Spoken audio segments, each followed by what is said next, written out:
Well, hello, all of my students. I hope you're having a fantastic day.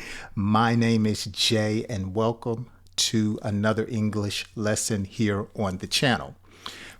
At your request, I am going to do a longer English lesson on today. I have a lengthy C-2 English story. I believe I'm calling it the Hubcap Queen. And as always, I'm going to read through the story, review phrases, and key vocabulary words. So hang around until the end. I do have quiz questions. I hope you're ready for some learning and laughter. I have my water bottle ready. Let's dive into today's story. On a quiet street in Maplewood lived Evelyn Carter, a woman with an unusual passion. Unusual passion. So when someone has something or someone is unusual, it says that they are very different. They are unique. They are not the average or normal behaving person. While most neighbors collected stamps or gardened in the afternoons, Evelyn collected hubcaps. Okay, so for those who may not know, this is a hubcap. A hubcap is the covering of a wheel. Okay, if it's a nice or a nicer covering, we call it a rim. Okay, look at the rims on that car. But if it's plastic or aluminum or an old style hubcap from the 1950s or 60s, we call it a hubcap. Okay, my grandfather collected stamps. I'm not a stamp collector. Okay, some people collect baseball cards. Here we see some of her neighbors gardened, or they were known for being in their garden. Here's a woman in her garden.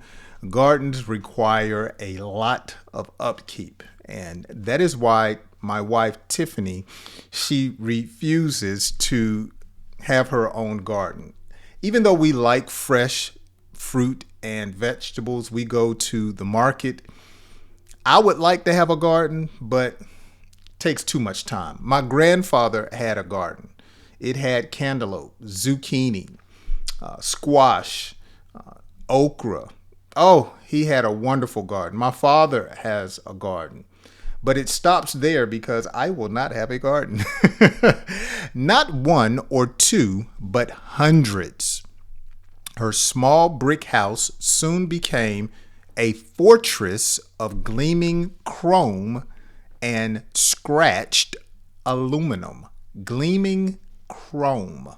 Okay, that is one way we describe hubcaps. They shine. Okay, gleaming chrome, like a silver colored object. When the sun hits it, it's very bright. But then if it's a cheap hubcap, it's scratched aluminum. So a can is usually made out of aluminum, like a Coca-Cola can. So she had various types of hubcaps, and notice they were piled or stacked. Okay, they were stacked in corners, stacked against fences, and leaning on the porch like metallic shields. Metallic or metal shields. So Evelyn had a messy yard. She had a yard that we describe as being an eyesore. Okay, an eyesore.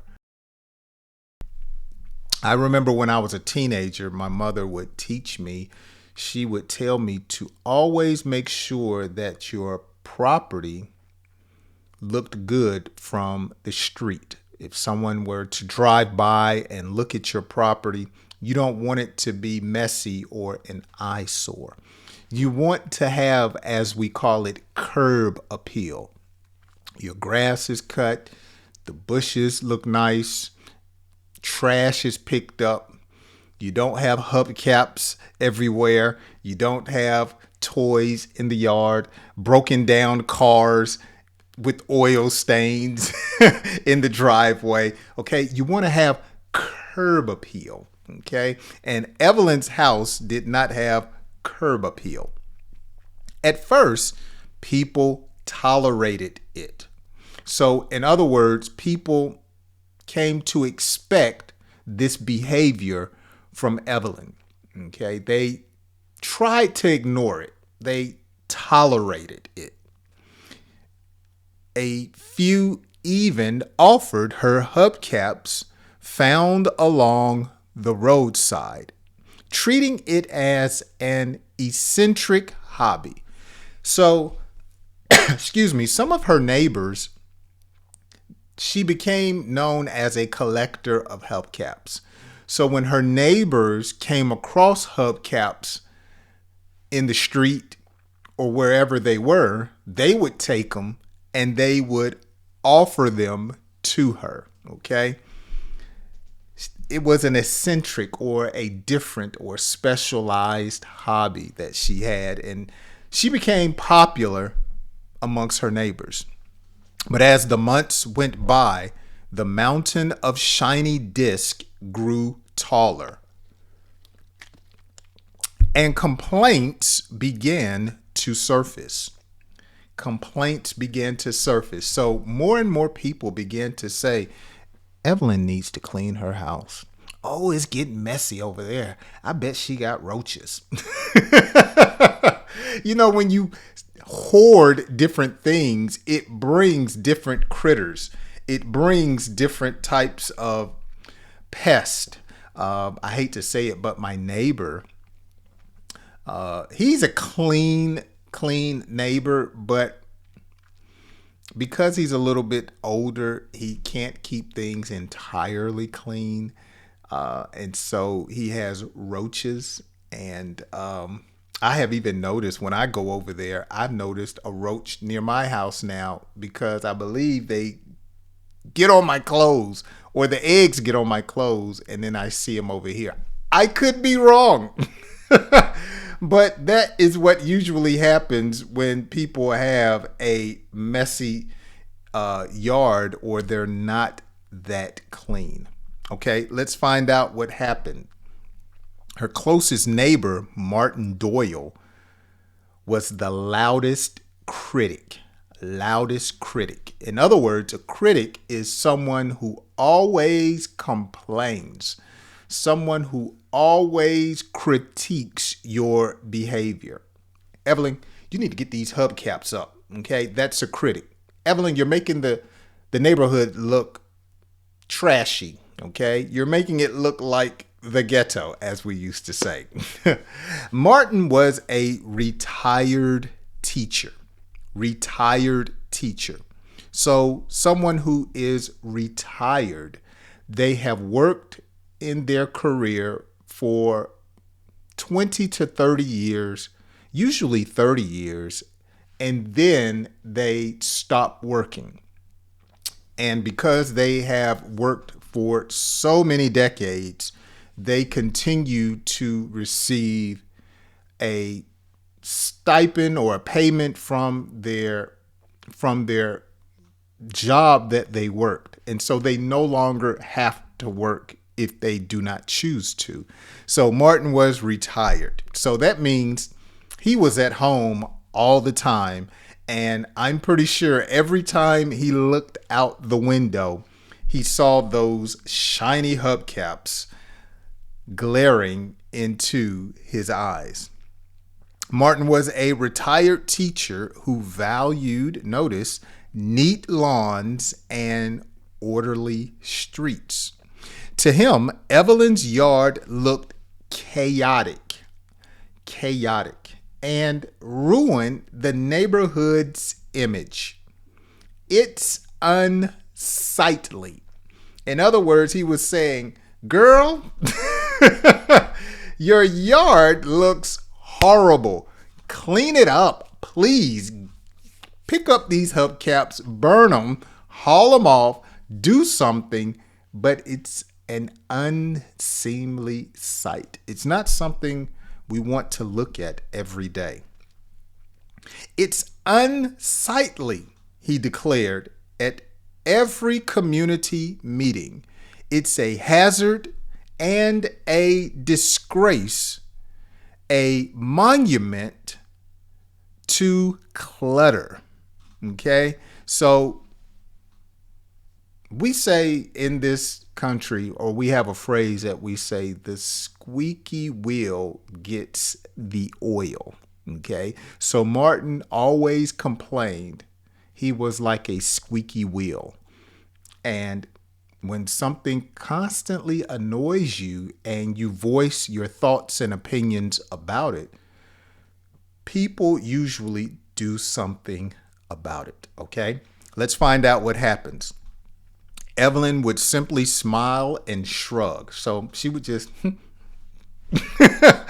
Every piece has a story, she would say, brushing dust from a dented Ford emblem. Okay, so she had a hubcap that came off of a Ford car or truck. You see junk, Martin, but I see history. Okay, so she perceived those hubcaps in a way that was different from her neighbors. She found value. That reminds me of a saying that we have.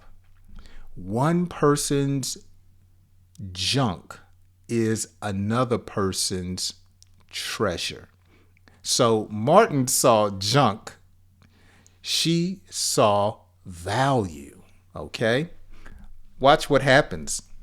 Despite her calm defense, pressure mounted. Okay? So even though she was very reserved, very humble, she didn't argue.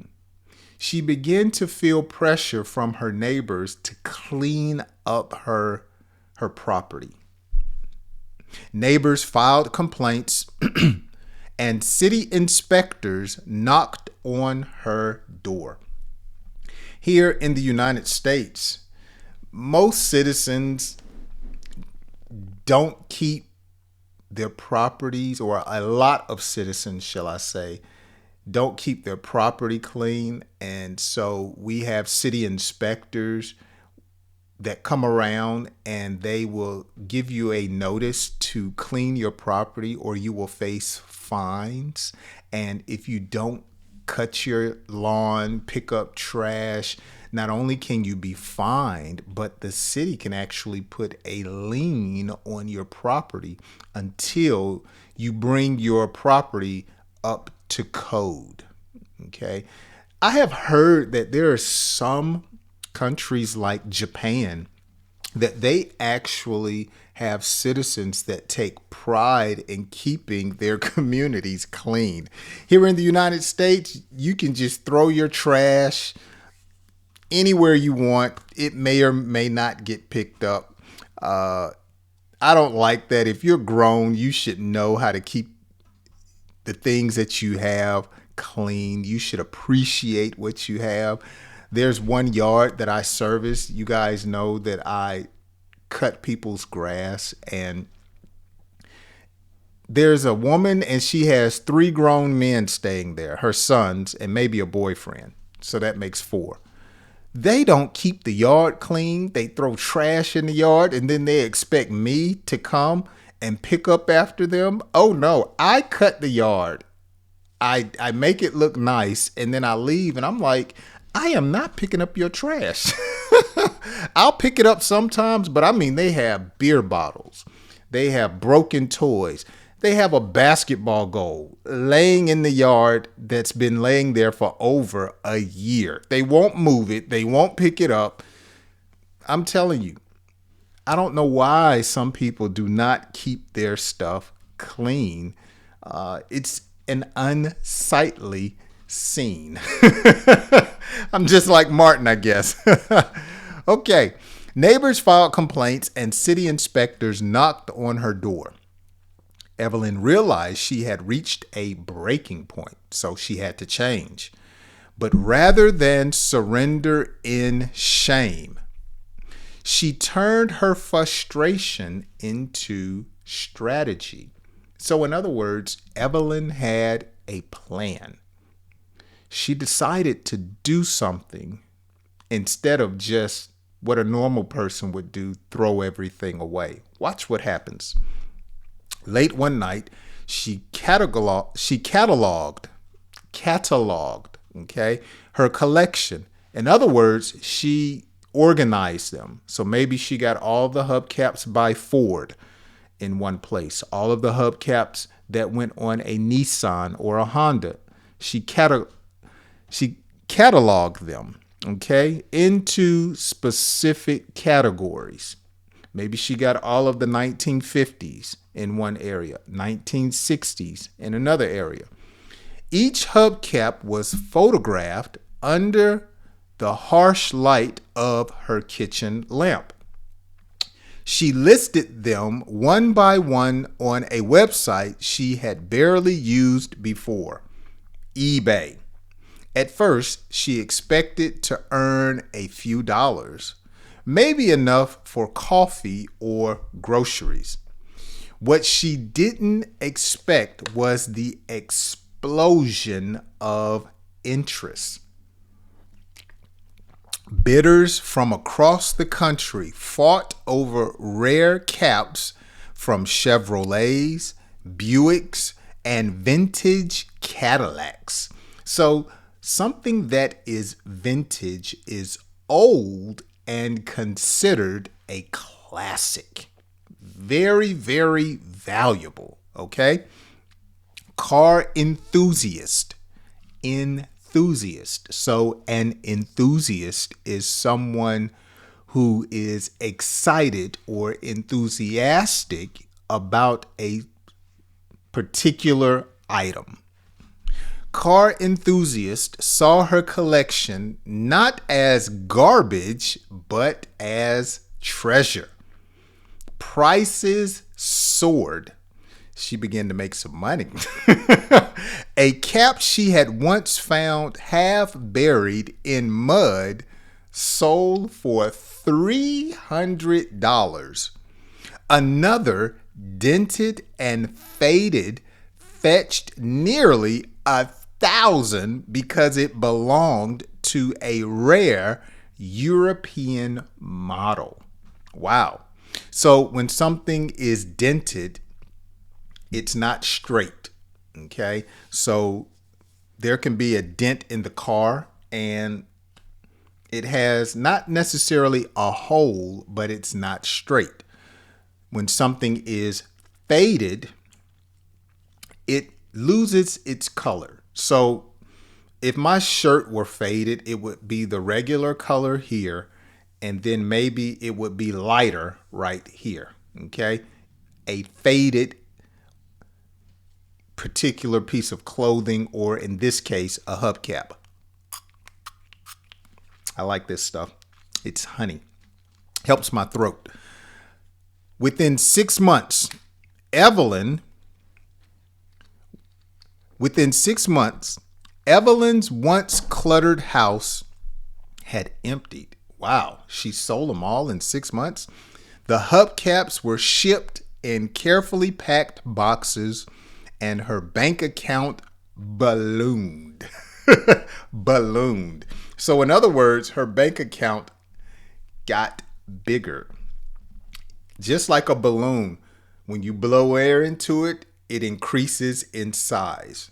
And that's what happened to her bank account. Smart woman.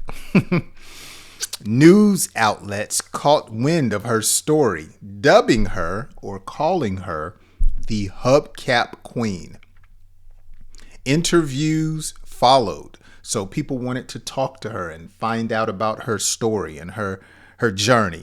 Cameras rolled, and soon her face appeared on morning shows and magazines. The irony was not lost on Evelyn. Okay. The very neighbors who had branded her a hoarder now lined up for autographs and posed for pictures beside her. Isn't that how people do? People that usually oppose you can turn around and be some of your greatest followers or people that start to appreciate you. That's irony. Hold up. Now you guys like me? There was a time where you guys couldn't stand me. Oh my goodness. Her enemies have become her footstool. Evelyn, even Martin Doyle, red-faced but oddly proud, admitted his tune had changed. That's a familiar phrase. Oh, your tune has changed now, Martin. You were telling me how much you despised me. You were complaining, and now you want my autograph? Oh, your tune has changed. Look at him, red-faced, but now he's proud of her. I was wrong. Well, at least he got that right, he said one afternoon, shaking her hand as reporters swarmed. So they were all around her. She was surrounded. They swarmed. You turned an eyesore into an empire. That's remarkable. Now, I will say Martin was right to complain about Evelyn and her messy yard. But maybe he could have handled it a different way, okay? But I get it. Who wants to wake up and look at a nasty yard? And now she's getting money and fame, and he is simply being humble and saying, look, I was wrong. There was value in what you were doing. Maybe you could have stored them in the garage or in the backyard. But great attitude Martin has here to admit that he was a little hard or harsh on her. But he turns around and he gives her praise for being a great businesswoman. So that's awesome. Evelyn chuckled. Sometimes the things people complain about are the very things that make you stand out. Boom! Look at that. That's a great word right there. Sometimes the things people complain about are the very things that make you stand out. Her words struck a chord, and soon she was invited to speak at local schools about perseverance, creativity, and turning passions into success. Children admired her determination. So when someone admires you, they look up to you. They aspire to learn from you and possibly do as you did. While adults admired her fortune. Okay, so adults respected her now because she had a lot of money. And some people will never respect you until you can show them the money. And so Evelyn Carter, once dismissed as Maplewood's neighborhood nuisance. So a nuisance is a person who causes problems. There used to be a show that I watched when I was a child called Dennis the Menace. And Dennis was a nuisance. What was his neighbor's name? Mr. Wilson. Mr. Wilson! Evelyn Carter, once dismissed as Maplewood's neighborhood nuisance, became a millionaire icon. So an icon is a very important person, okay? For whatever reasons, whether they have character that is good or bad, they have become popular, famous, and so that person is considered an icon. Her story reminded everyone that treasures often hide beneath layers of ridicule. Ridicule is when people make fun of you. People persecute you, talk about you, despise you, waiting for someone bold enough to polish them into triumph. All right, great job, great job. So I hope you enjoyed my story, The Hubcap Queen. Now let's look at a few quiz questions and we'll be done for today's lesson. Number one, tell me, what is a hubcap? I want you to write your answers down in the comment section. Number two, what does chaotic mean? Okay, what does chaotic mean? And number three, you should get this one correct because I just gave you the answer. What is an icon? What is an icon? So if you have made it this far in the video, you have done a great job. Thank you so much for hanging out with me on today's English Through Story lesson.